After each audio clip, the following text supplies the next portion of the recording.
Mr. Osman, thank you very much. Mr. Kudus, can you come in with the official language chosen? Let's look at it at this angle. So when you ask yourself, in Africa here, how many official languages do we have? Okay. So the widely spoken ones are just English and French. So you consider between these two languages, which one is mostly or widely spoken by these African countries?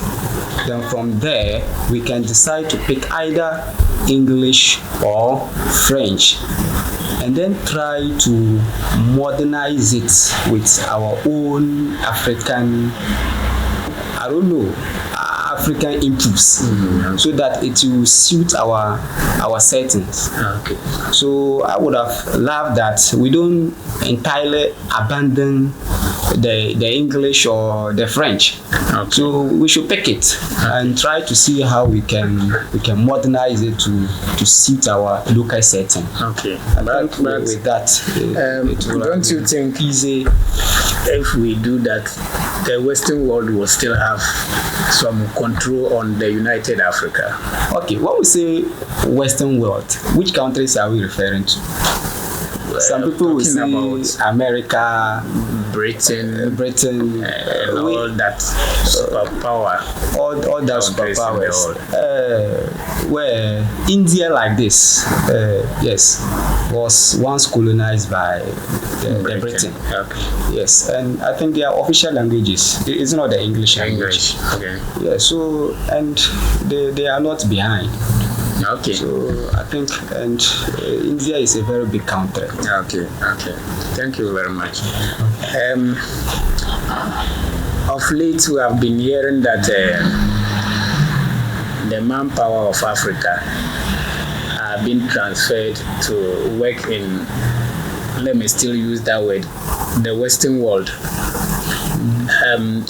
Recently, the Labour Minister of Kenya came out to announce employment outside the country, and that is in Europe. They needed about 20,000 workers from Kenya. That was what the Labour Minister could do to help. Do you advise that the labor youth of Africa be transported back to Europe? That was what we were trying to fight in the colonial era. Some people call it modern slavery.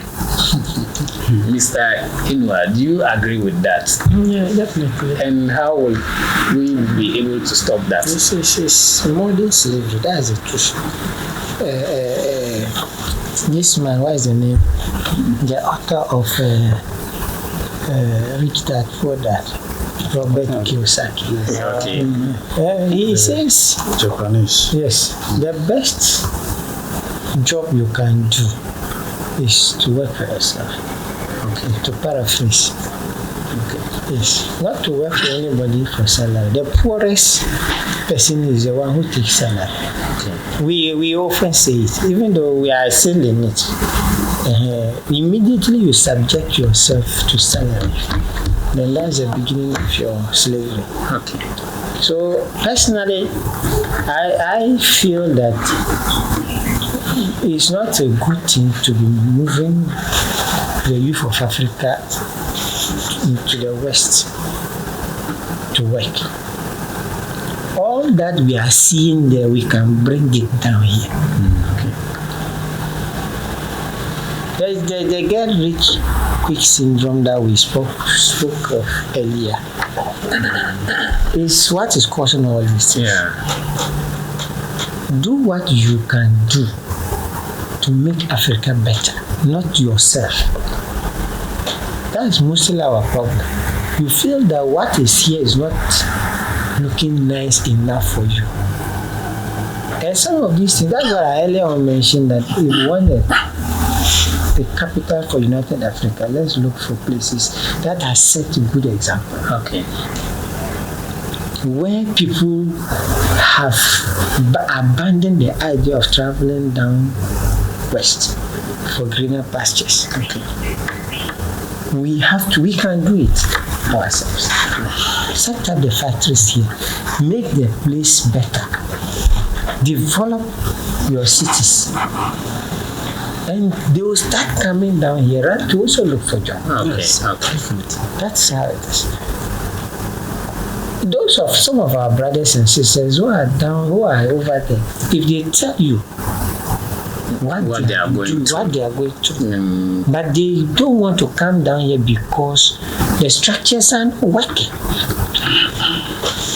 The structures are not working. Okay.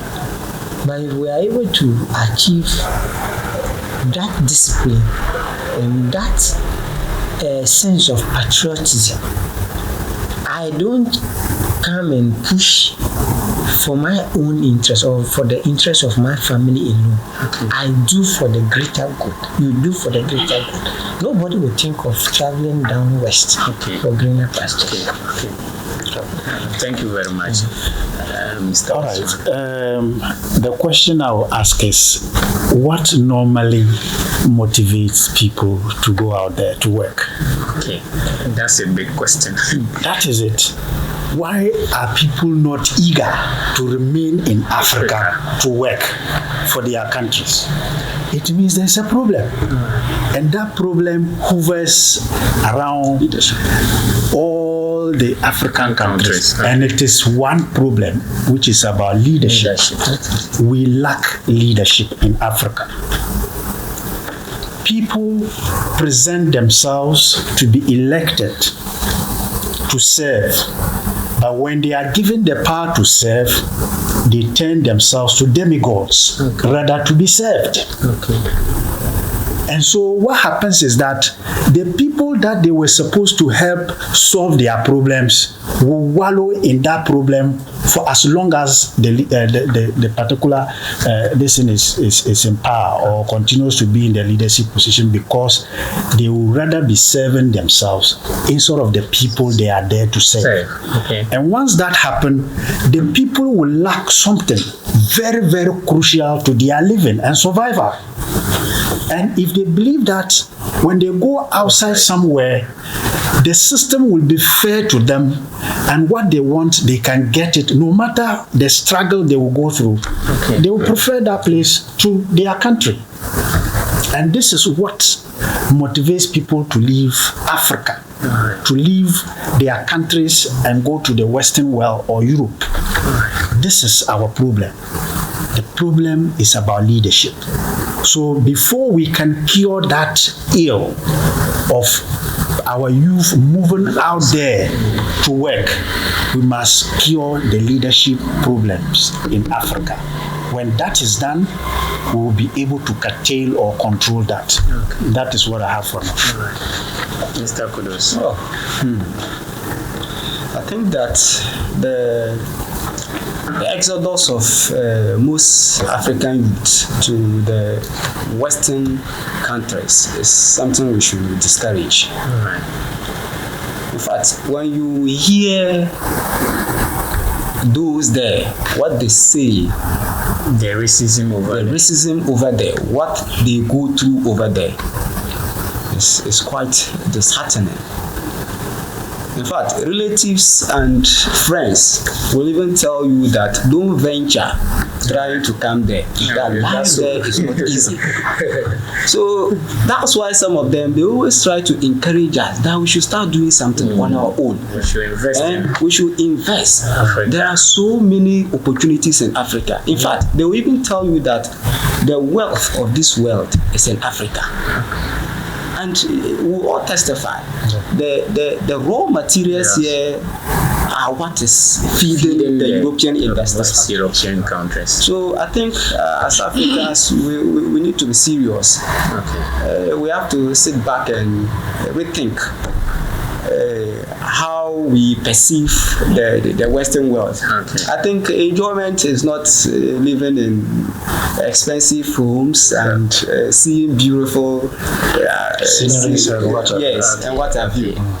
I think if we also remain in Africa here and strive, we can make it. I think the problem is not about the striving. It's not about the striving. People strive, Okay. but they still are not finding the headway because the structures here are not friendly Okay. to individual growth. Okay. The structures put in place in Africa, in most African countries, are not friendly for people to develop individually.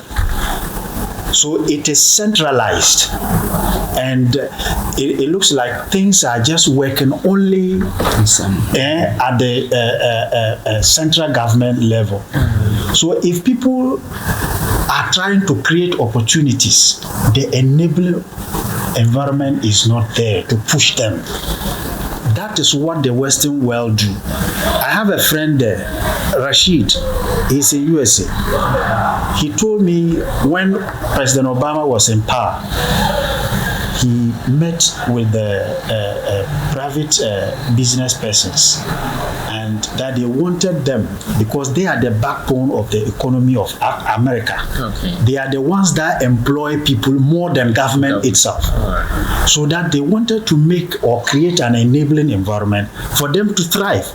And once they do, they will be able to absorb a lot of people, and so the unemployment rate will reduce. go down drastically. Okay. And so because of that, they reduced interest rates Okay. Okay. for what? Borrowings Alright. to private business owners and what have you.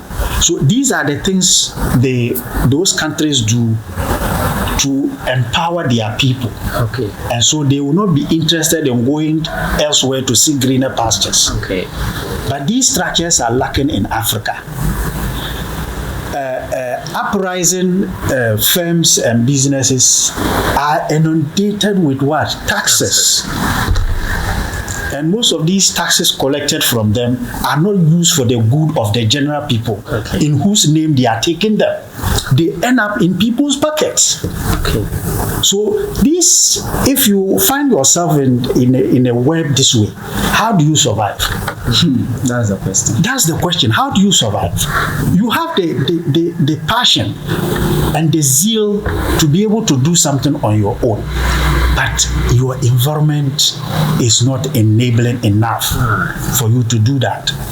So finally, you compare yourself to or with someone out there who is doing relatively better than you are doing here. Okay. And then finally, you also have to what? Traveling out. Succumb to that pressure. Okay. And so we have to work on that, the leadership issue. But you see, apart from what you are just saying, actually, well, if we think about it in this angle, we always have issues with state. As for this one who is at the center over there trying to manipulate things in his or her favor, that's the problem. It's one of the issues. But we too, in our own way, how do we brighten our corners? Sometimes that's what we have to look at. Immediately you think that this person has traveled abroad and is making life better. Yeah. And it has spoiled everything. It has spoiled everything. Meanwhile, some of them, you won't believe it, some of them even think that those of us who are back here are better. Some of them, not all, definitely. Sometimes some of them we see is that they go out, they come with dollars, they come with big cars. Some of them go make it and even want to come back and invest. Yeah. So those ones are even better. But some just want to move the whole family there, stay until throughout their lives. So what I think we are even all these things we are talking about should start from our way of educating our That was what I was going to say. Yes.